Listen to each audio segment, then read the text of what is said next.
Assalamualaikum warahmatullahi wabarakatuh. Alhamdulillah. Alhamdulillahi rabbil alamin. Allahumma salli wa sallim ala sayyidina Muhammadin al-fatih lima ughliq wal khatim lima sabaq nasirul haq bil haq wal hadi ila siratikal mustaqim wa ala alihi wa sahbihi haqqa qadrihi wa miqdarihi al-azim. Subhanaka la ilma lana illa ma 'allamtana innaka antal alimul hakim. Rabbi shrah li sadri wa yassir li amri wahlul 'uqdatam min lisani yafqahu qawli wahdi qalbi wasdid lisani. Amin ya rabbal alamin. Amma ba'd. Faya ayyuhal habab,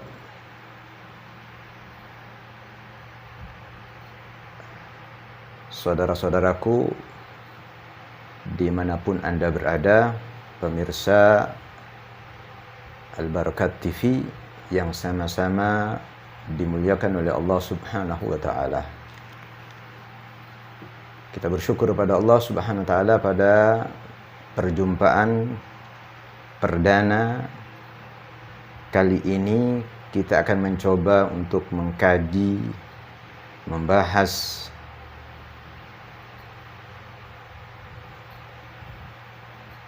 dalam pertemuan yang sangat mulia, insya Allah. Kita akan mencoba untuk membahas tentang salah satu karya dari guru kita,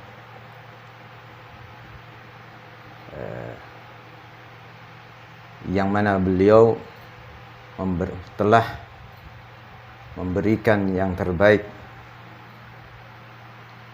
kepada seluruh kaum muslimin. Di antara karya-karya beliau yaitu Al-Habib Umar bin Muhammad bin Salim, yang kita coba untuk membaca dan mengkaji dengan harapan kita bisa mendapatkan barokah daripada Allah Subhanahu wa ta'ala melalui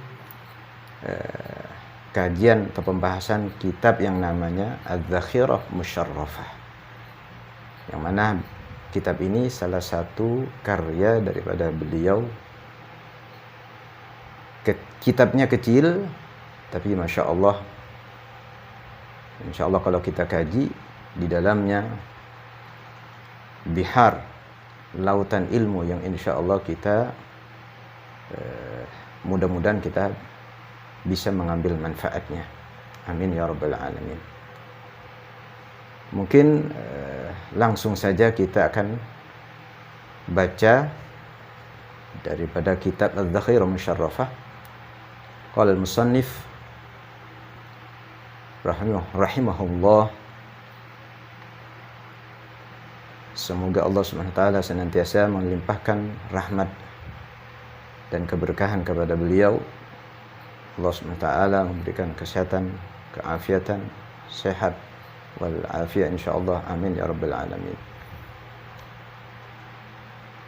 Beliau memulai dengan kata Bismillahirrahmanirrahim.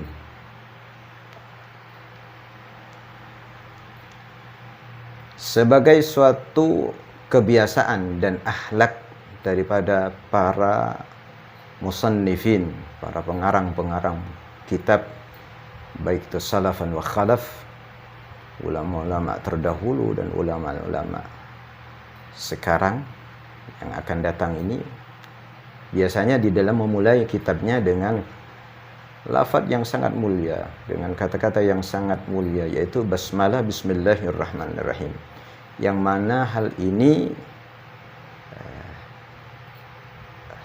terwujud atau iktidaan wa ittibaan bi akhlaqillahi subhanahu wa ta'ala, kebiasaan Allah dan merupakan akhlaknya Allah subhanahu wa ta'ala, sebagaimana Ar-Rasul sallallahu alaihi wasallam beliau bersabda fima ma'na al-hadis,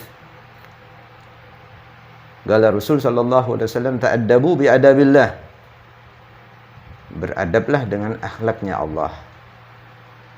Allah Subhanahu wa taala kalau kita cermati dengan seksama, ternyata Allah SWT ketika membuka kitabnya Al-Quranul Karim, Allah SWT memulai dengan kalimat basmalah, bismillahirrahmanirrahim. Dan ini juga merupakan anjuran sunnah Rasul sallallahu alaihi wasallam yang dianjurkan kepada kita semuanya, ya, yang beriman kepada Allah dan kepada Ar-Rasul sallallahu alaihi wasallam.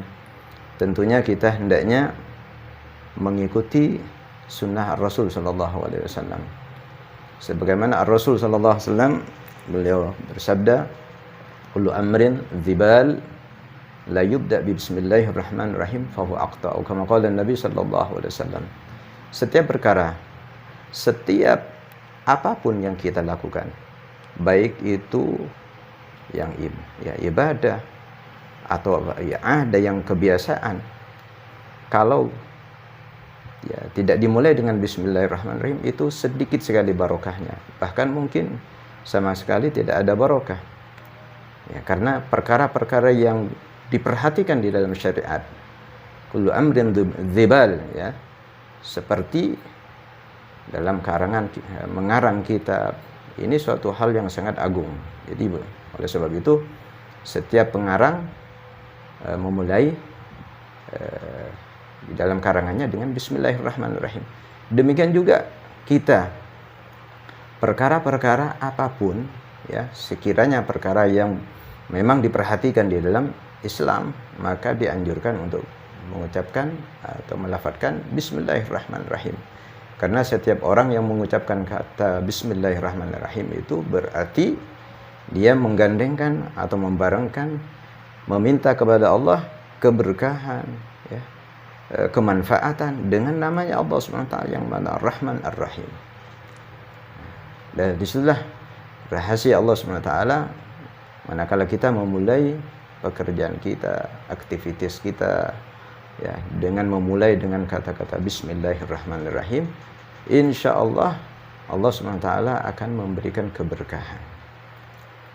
Beliau Habib Umar bin Muhammad bin Hafid meniru juga, ya, dengan kebiasaan-kebiasaan para musannifin, memulai di dalam karangannya dengan memulai dengan lafaz atau kata bismillahirrahmanirrahim. Kemudian arkanuddin salasatun. Beliau membuka pembahasan tentang rukun-rukun agama kita. Agama Islam ini memiliki 3 rukun, ya. Apa rukun itu sebenarnya? Rukun itu kalau kita tinjau dari segi bahasa, secara bahasa adalah arkan itu jamak daripada rukun. Sementara rukun menurut bahasa adalah yaitu janibus syai' al-aqwa, sesuatu, ya, sesuatu yang berada di pinggir suatu bangunan yang sangat kuat.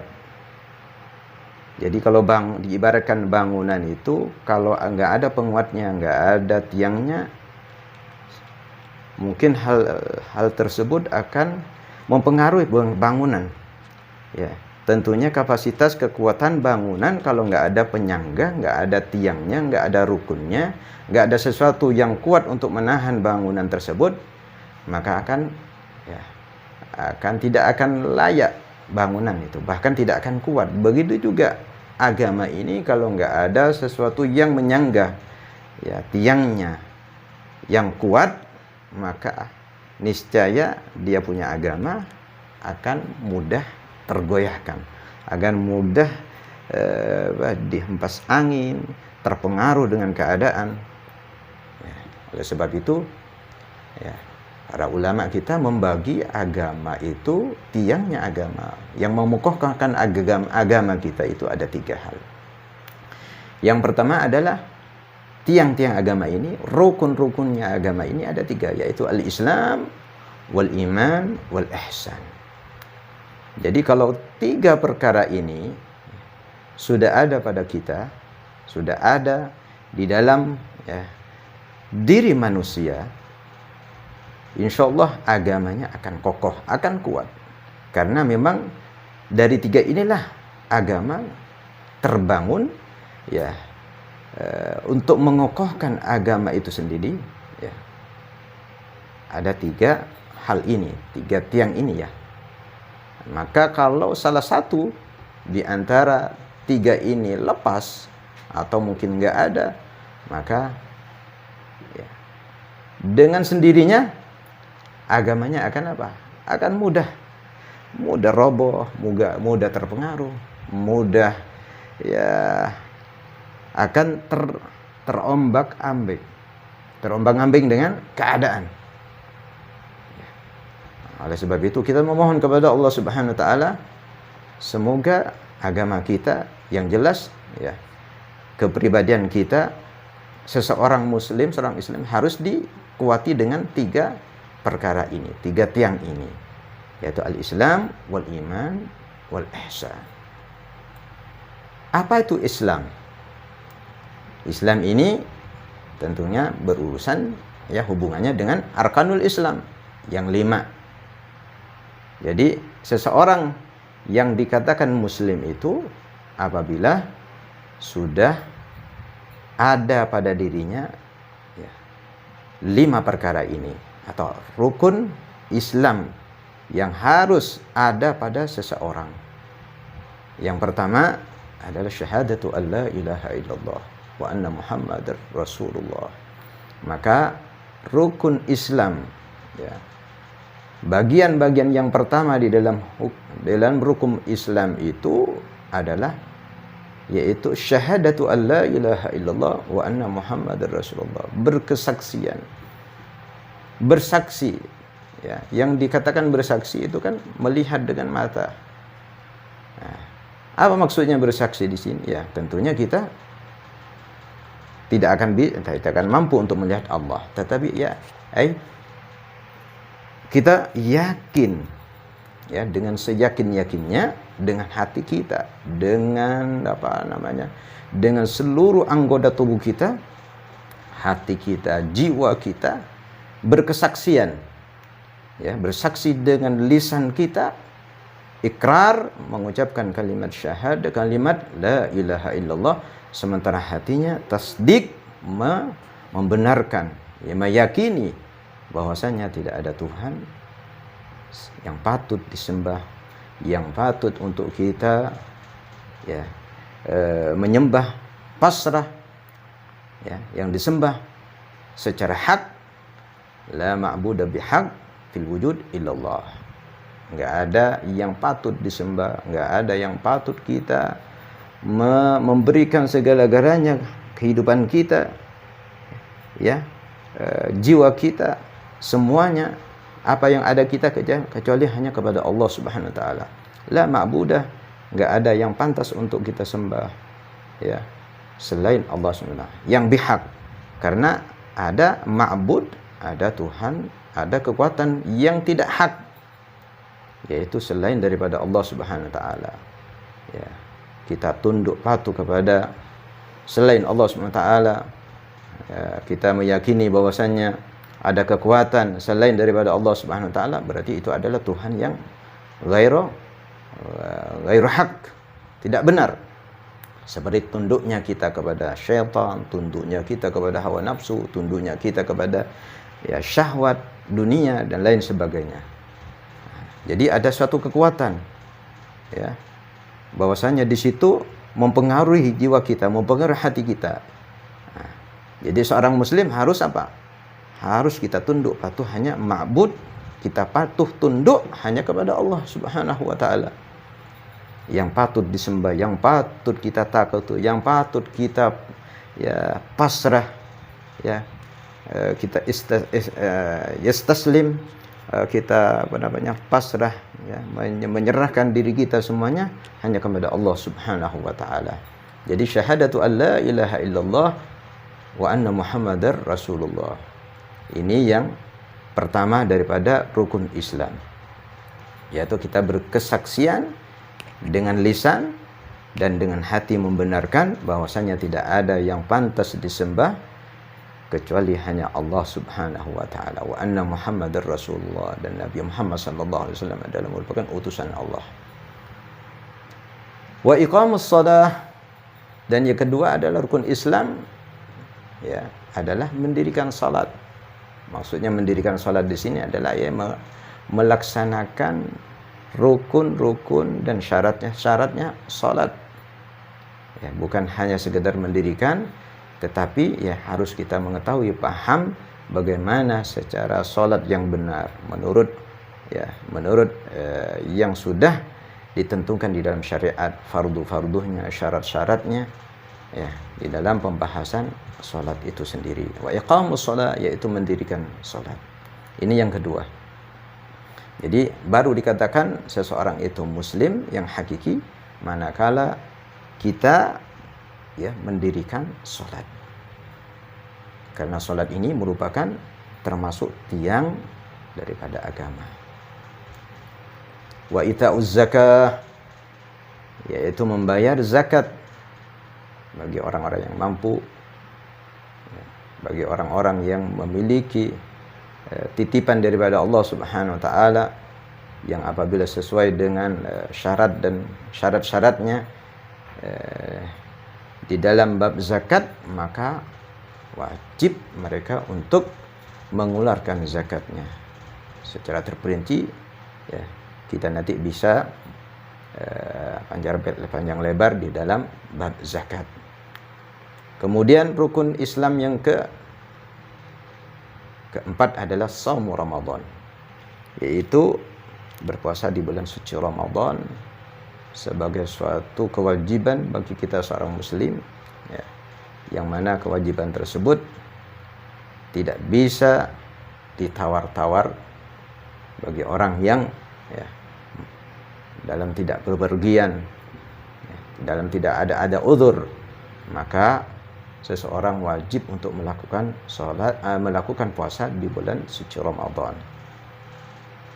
Kemudian yang terakhir yaitu wa hajjul baiti man istata'a ilaihi sabila, yaitu menunaikan haji, menunaikan ibadah haji ke Baitullahil Haram, ya, bagi orang yang mampu di dalam perjalanannya, sebagai suatu rukun Islam yang terakhir, yang kelima. Maka wajib bagi orang yang mampu secara zahir dan batinnya, mampu, baik itu mampu secara pribadi atau mampu secara melalui orang lain. Ya. Terkadang seseorang nggak mampu secara pribadi, mungkin mampu karena orang lain. Ya.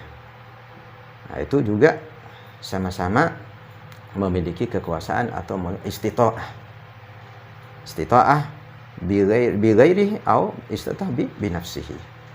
Ya, mampu, diberikan kemampuan oleh Allah SWT, ada bekalnya pulang dan perginya, dan keluarga yang ditinggalkan ada, mereka semuanya tercukupi keluarganya, ya, maka seseorang itu sudah wajib untuk menunaikan haji.